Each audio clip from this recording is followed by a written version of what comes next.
to start our history. It is the first chapter, the modern world and the modern world, a period of transition. In this chapter, we will learn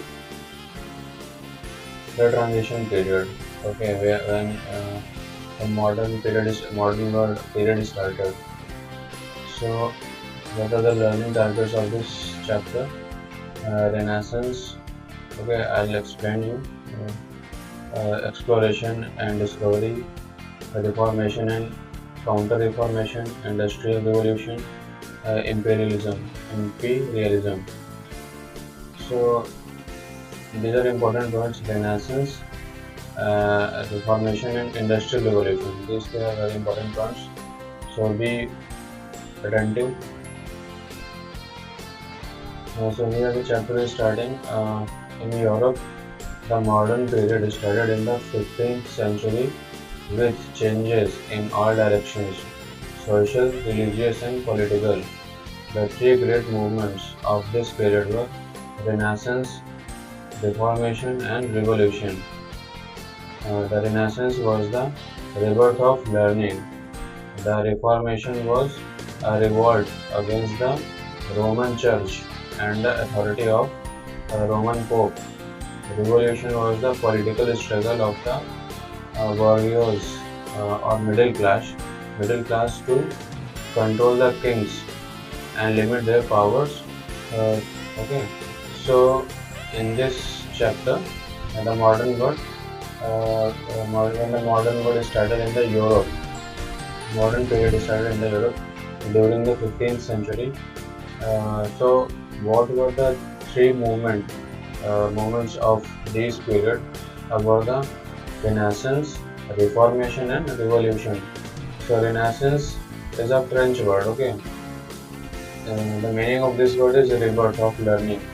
Rebirth of learning means when people started to learn about the new things, about the new facts, when they started to reason, like why anything is happening. Like before that period, people used to believe in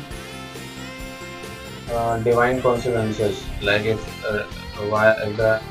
there is a fire or there is a rain, so they used to think that these are because of divine consequences.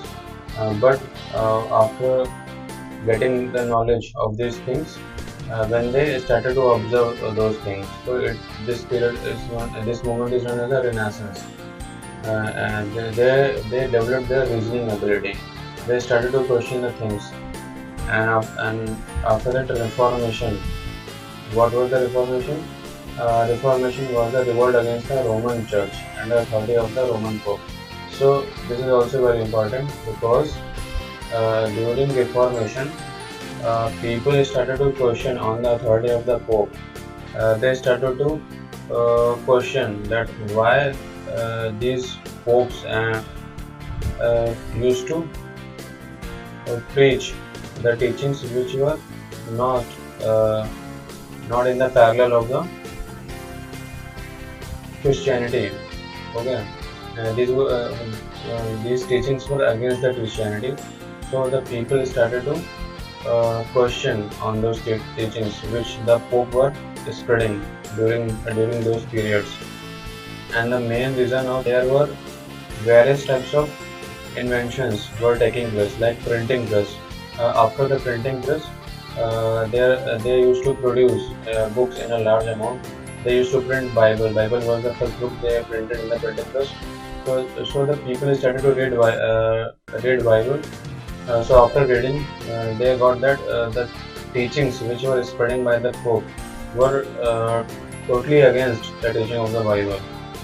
And revolution was the political struggle of the bourgeois. Bourgeois means middle class. Okay, in that period, middle class started to revolt against the power of the king. They wanted to limit the powers of the king.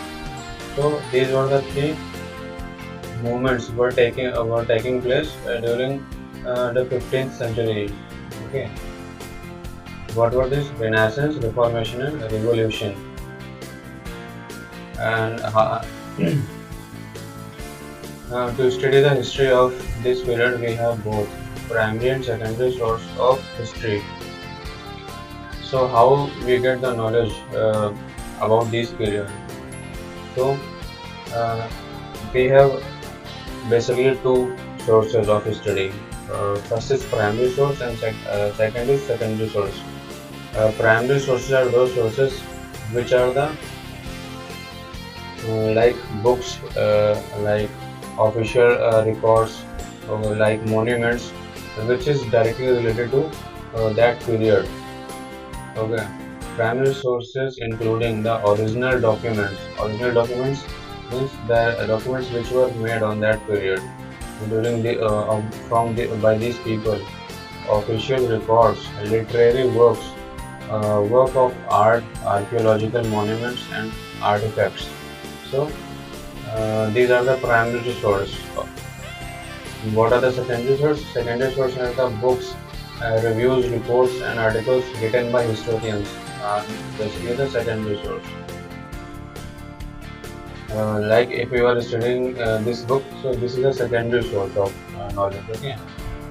The historians and scholars studied the primary source materials and gave interpretation to arrive at conclusion. So what the historians do? They basically study the primary source, and after studying them, they give their conclusion in their writings. Okay.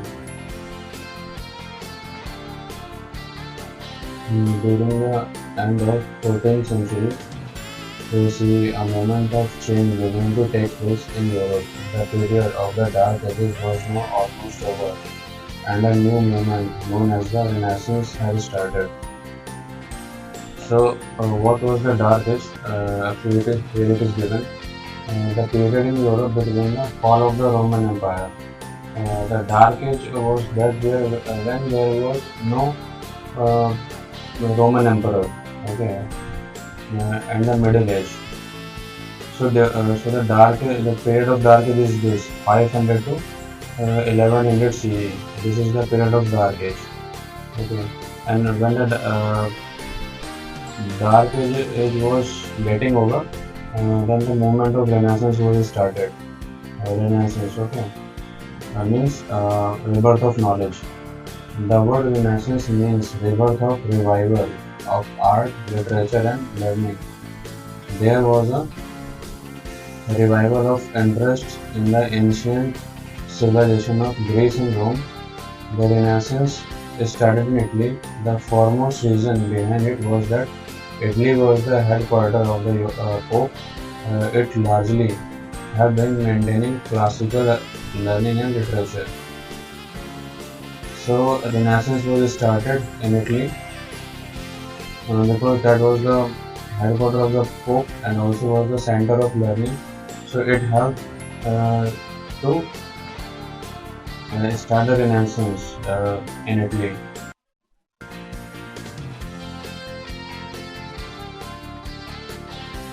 Reasons for the rise of Renaissance. What were the main reasons behind the starting of Renaissance? So during the Middle Period, the power and prestige of the Pope began to decline. So what was the basic reason was the during starting of the Middle Age, the Pope was very powerful. His influence on the Roman society, but at the end of the Dark Ages, the influence of Pope was decreasing, and people lost faith in the divine powers of the Pope, and people were losing their faith in the divine powers of the Pope because of the Renaissance, because of the literature which they are reading. Okay, so they are getting knowledge. And besides the wars between the Christian and the Muslim known as the Crusades brought the people of Europe into contact with the Arabs. Many students went to the university in Cairo, Kufa, Cordova for study, and then returned with new ideas. And also the reason behind the Renaissance was the Crusades. So what was the Crusade? Actually, Crusades are known as the Holy War between Muslims and Christians to gain to recover the Holy Land.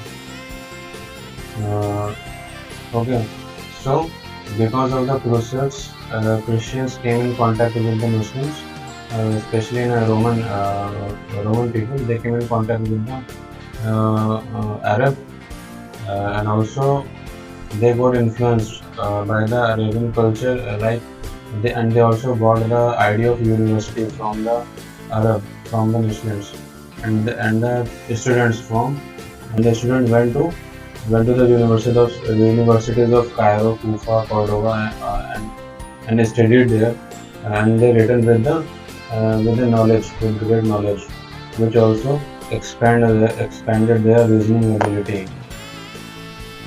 Okay. Other Crusades also helped in the increase of trade and commerce. So because of the Crusades, the trade relationship also built up between Christians and Muslims, between Arab people and the Arab and the Europe. The growth of trade made the Europeans wealthy and prosperous, and they founded universities where learning was encouraged and a secular outlook became popular. Secular outlook. They got this idea from the universities, which also the idea of the Muslims, of the Arabs. Okay, so the idea of university is uh,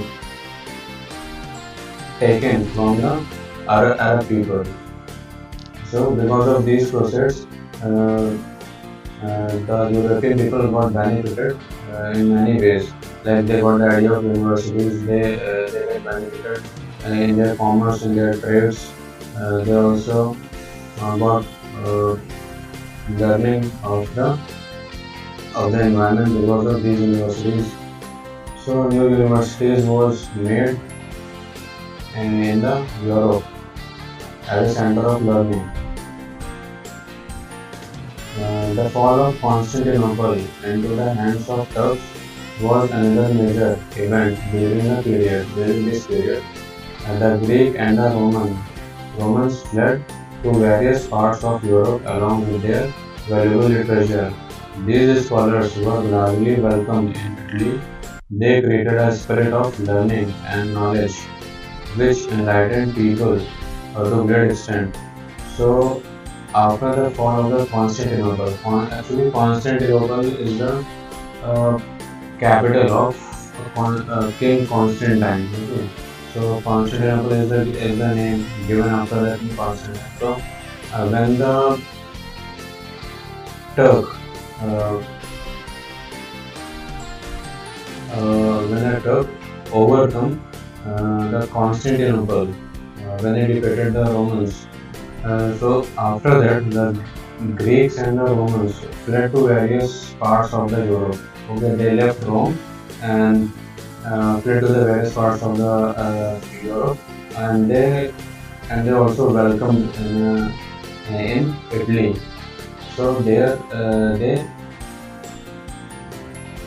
stayed and spread their learning, what they learned from their literature, their so read this, and the Renaissance scholars in their quest for knowledge discovered new theories about the universe, and great advances were made in the scientific disciplines.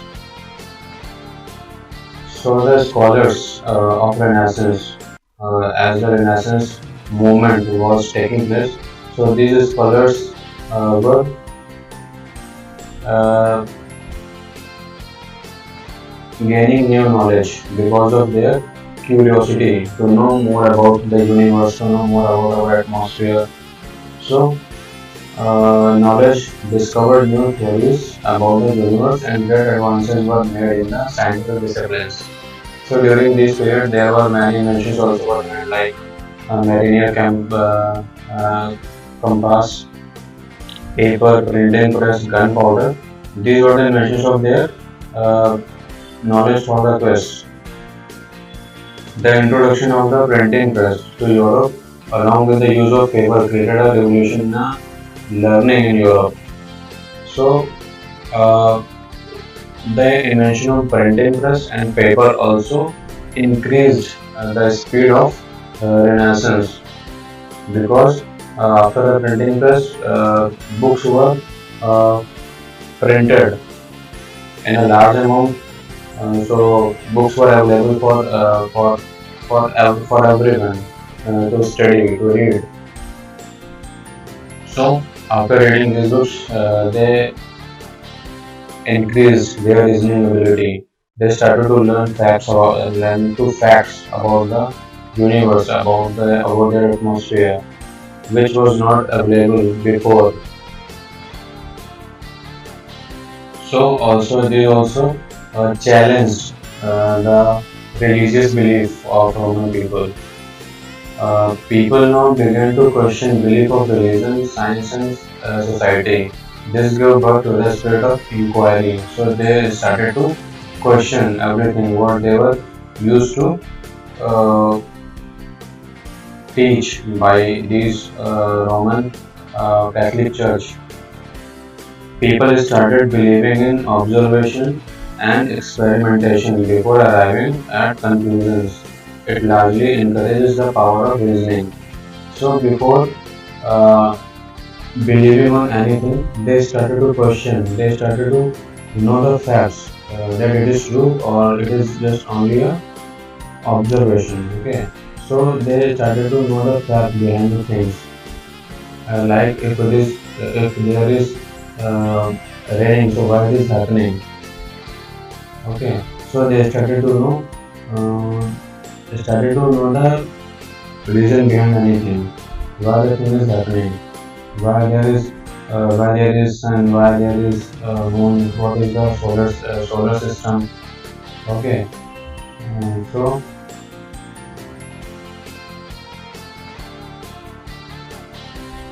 effects of Renaissance, humanism, and literature. So we discussed what was the Renaissance and what were the reasons behind Renaissance. And now we are going to learn what are the effects of Renaissance. How Renaissance affected the society, affected the human beings during that time. So the most important effect of the Renaissance was that new thinkers began to take interest in human beings. Okay, there was a shift in interest from spiritual things to the affairs of human beings. So before the Renaissance, there were people inclined towards religious belief. Okay, everything uh, they used to know that there was that whatever is happening in our atmosphere, in our environment, in our universe, all are the there was a reason, there was some uh, divine cause behind those things. People used to believe this, but after Renaissance, they used to think about the human beings, the new thinkers. They started to think about the human beings, their day-to-day life, how to make their life more easy, more comfortable. Okay, so uh, there was a shift in their thinking from a spiritual belief to the thinking about human affairs. Now man became the center of study, and efforts were made for the improvement of life of the on the earth. These thinkers were known as humanists, as their concentration was on human life. So remember this term, humanists. Who were the humanists? The people, the thinkers, who think about the life of human. Okay, their field of study is human being. Okay, so these are known as the humanists.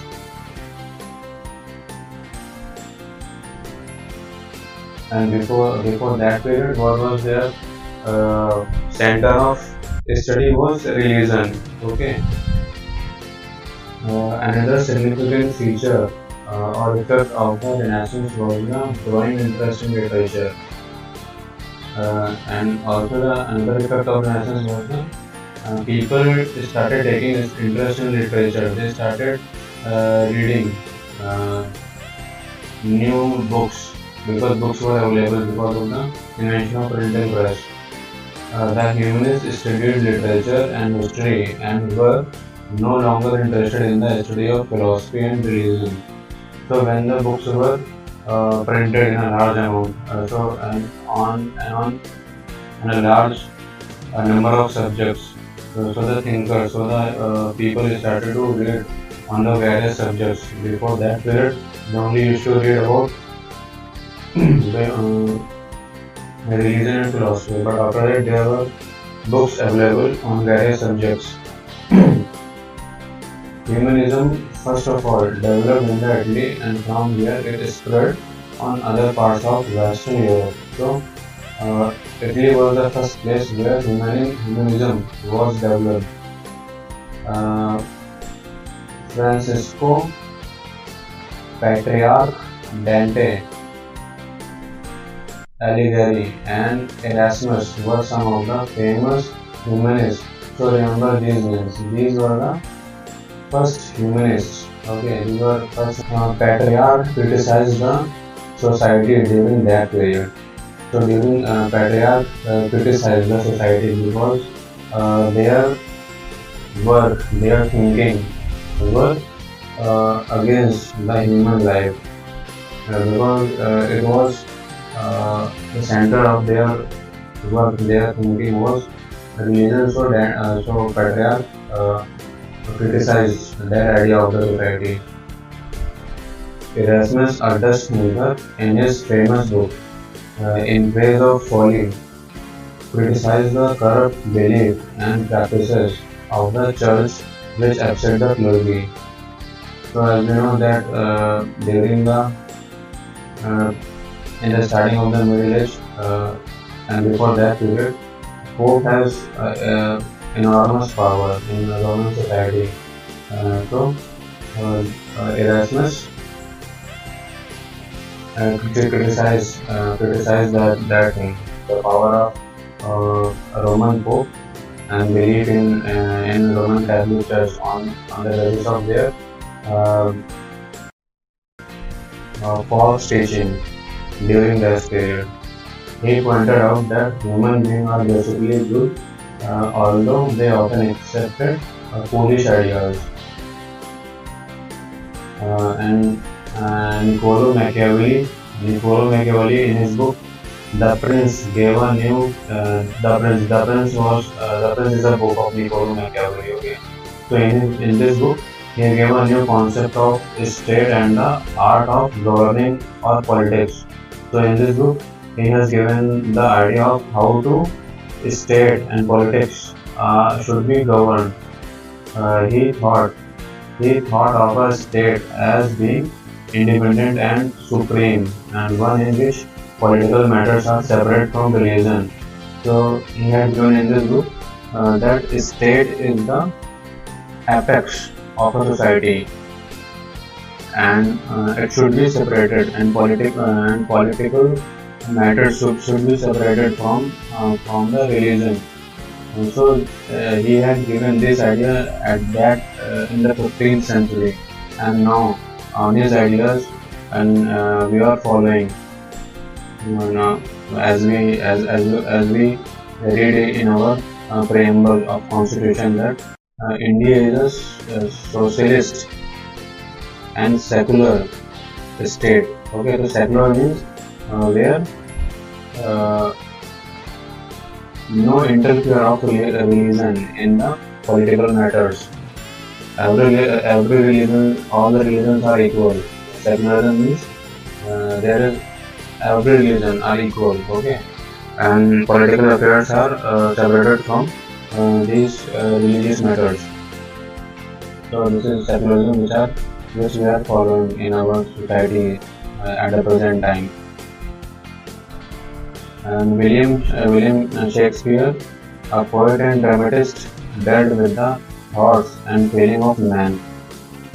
and rebellize and French wrote mainly on education and politics. So these thinkers, these people started to think and started to write a literature, and their subject was mainly the human life, the human affairs, not the religion. So today we have discussed few very important ones: Renaissance, Reformation, and Revolution, and we studied about the Renaissance, what was the reason behind it, what was the cause of Renaissance, how Renaissance affected uh, human society. Okay, so read these points again very carefully, and I'll continue this chapter in the next class.